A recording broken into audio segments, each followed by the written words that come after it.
Dans la vallée de l'ombre de la mort, j'aperçois une lumière. Ma Bible au quotidien, le verset du jour. Psaume chapitre 30, le verset 4, je cite. Éternel, tu as fait remonter mon âme du séjour des morts. Tu m'as fait revivre loin de ceux qui descendent dans la fosse. Fin de citation, glorifions le Seigneur. Le verset du jour nous rappelle la puissance de Dieu pour nous délivrer de situations désespérées et nous conduit à une vie nouvelle en lui.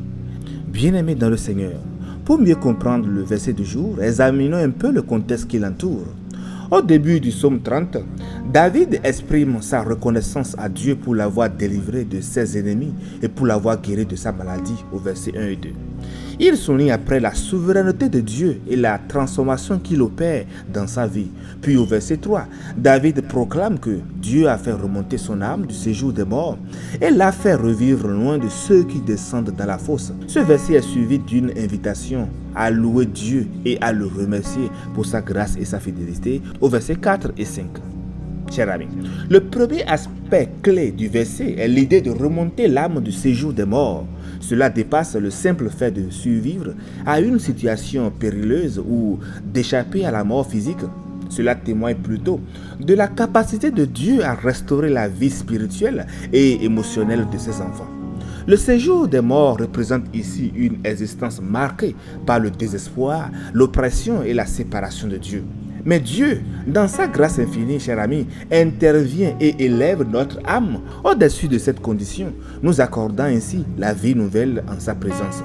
C'est alors une résurrection spirituelle, une expérience profonde de transformation intérieure par la puissance de Dieu. Bien-aimés, le deuxième aspect important du verset est la mention de la fosse. La fosse ici symbolise un lieu de destruction, de captivité et de désespoir.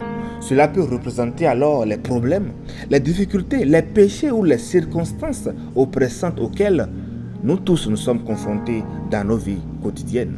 Cependant, le verset affirme que Dieu nous fait revivre loin de ceux qui descendent dans la fosse. Cela signifie alors que Dieu nous délivre complètement de notre situation de captivité, nous séparant des influences destructrices et nous donnant une nouvelle vie de liberté et d'espérance. En méditant sur ce verset, nous pouvons également être conscients de l'œuvre de délivrance accomplie par notre Seigneur Jésus-Christ. Et en tant que chrétiens, chers amis, nous croyons en sa mort et en sa résurrection, qui nous ont délivrés du pouvoir du péché et de la mort spirituelle. Jésus est notre parfait modèle de délivrance et de vie nouvelle. Il a triomphé de la mort et nous a offert la possibilité de connaître une vie transformée en lui.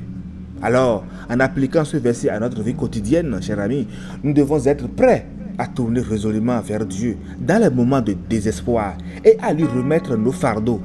Au lieu chaque fois de nous laisser submerger par la force de la dépression, de la peur ou du désespoir, nous devons nous appuyer sur la promesse de Dieu de nous délivrer et de nous donner une vie nouvelle en lui. Cela implique de rechercher sa présence dans notre vie en restant résolument dans son alliance. Nous pouvons également être encouragés à partager nos témoignages de délivrance avec les autres frères afin qu'ils puissent voir la puissance de Dieu à l'œuvre dans nos vies. Chers frères, chers sœurs, au plus profond de ta détresse, Dieu te tend la main pour te sauver. Bonne méditation et délivrance de Christ pour tous. Alléluia. Tu es ma forteresse, tu es ma délivrance. Tu es ma force.